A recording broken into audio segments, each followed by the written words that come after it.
In front of me is Redmi Note 12 Pro Plus, and today I would like to show you how you can switch on or off high performance mode on this Redmi.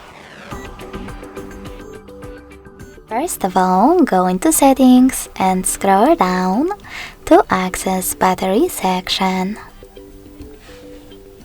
Now click on performance next to balanced and click on OK in performance mode pop-up in order to activate it.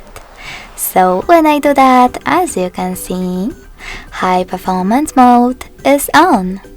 If you wish to switch it off, click on balanced. Thanks so much for watching. If you enjoyed this video, smash that like button, comment and subscribe. Bye!